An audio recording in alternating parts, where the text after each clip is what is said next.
संयुक्त राष्ट्र द्वारा 2023 को अंतर्राष्ट्रीय बाजार वर्ष घोषित करने के आलोक में बाजार की खपत को बढ़ावा देने के उद्देश्य से भारतीय सेना ने सैनिक के रोशन में बाजार के आटे की शुरुआत की।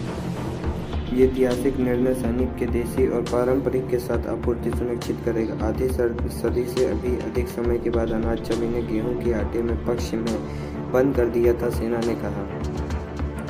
स्वस्थ लाभों के साथ पारंपरिक बाजार खाद्य पदार्थ और हमारी भौगोलिक और जलवायु परिस्थिति के अनुकूल जीवन शैली की बीमारियों को कम करने और सैनिक की संतुष्टि और मनोबल बढ़ाने में एक महत्वपूर्ण कदम होगा। बाजरा अब सभी रैंकों के दैनिक भोजन का एक अभिन्न अंग बन जाएगा, यह कहा।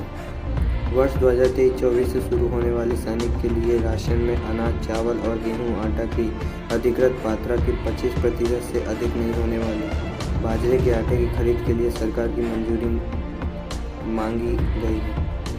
खरीद और जारी विकल्प प्रयोग के लिए कई मांग की गई मात्रा अतिरिक्त होगा। बाजरे के आटे के 3 लोकप्रिय किस्म हैं, बाजरा, ज्वार और रागी। अब चलते हैं दूसरी खबर पे। रूस उप विदेश मंत्री सर्गेई रायबाकोव ने बुधवार को कहा कि परमाणु संघर्ष का जोखिम दशकों ने अपने उच्चतम स्तर पर था। चेतावनी दी कि मॉस्को यूक्रेन में युद्ध को लेकर वाशिंगटन के साथ वास्तविक खुले संघर्ष में था। रूस और संयुक्त राज्य अमेरिका के बीच लंबे समय से तनावपूर्ण संबंध पिछले साल यूक्रेन पर रूस के आक्रमण के बाद से और भी खराब हो गए। फरवरी में मॉस्को ने वाशिंगटन के साथ नई स्टार्ट परमाणु हथियार कटौती संधि से हाथ खींच लिया। A world without start what's next नामक एक कार्यक्रम में बोलते हुए रायबाकोव ने कहा कि रूस द्वारा अभी के लिए संधि को बहाल करने का कोई सवाल नहीं है। उन्होंने मॉस्को के प्रति वाशिंगटन के शत्रुपूर्ण पाठ्यक्रम की आलोचना की। इंटरफेयर समाचार एजेंसी ने कहा, मैं इस बारे में चर्चा नहीं करना चाहता कि क्या आज परमाणु संघर्ष की संभावना अधिक है, लेकिन यह पिछले कुछ दशकों से हमारे पास मौजूद किसी भी चीज़ से अधिक है, उसे कहने के रूप में।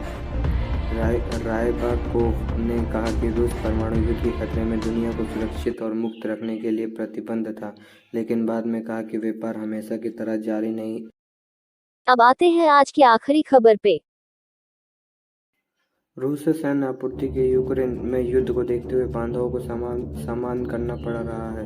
भारतीय वायुसेना ने FY-24 के लिए खरीद पर अपनी अनुमति को तेजी से कम कर दिया और वायुसेना के बढ़ने के लिए महत्वपूर्ण S-400 वायुसेना प्रणाली और ऊर्जा को आपूर्ति में देरी कारण कटौती हुई है। वायुसेना ने एक संसदीय पैनल को सूचित किया कि हालांकि आधुनिकीकरण के लिए सरकार की ओर से धन की कोई कमी नहीं है, इसने पूंजीगत बजट के अनुमानों को कम कर दिया क्योंकि चरणबद्ध भुगतान होने की उम्मीद देरी के कारण होने की संभावना नहीं है। वायुसेना के एक प्रतिनिधि ने कहा, एक बड़ी परियोजना यह है जहां युद्ध जो कि चल रहा है के कारण आपूर्ति बंद कर दी गई है, इसलिए हमारे पास इस वर्ष एक बड़ी आपूर्ति थी जो होने वाली नहीं है। हाल ही में रक्षा में संसदीय स्थायी समिति को बताया।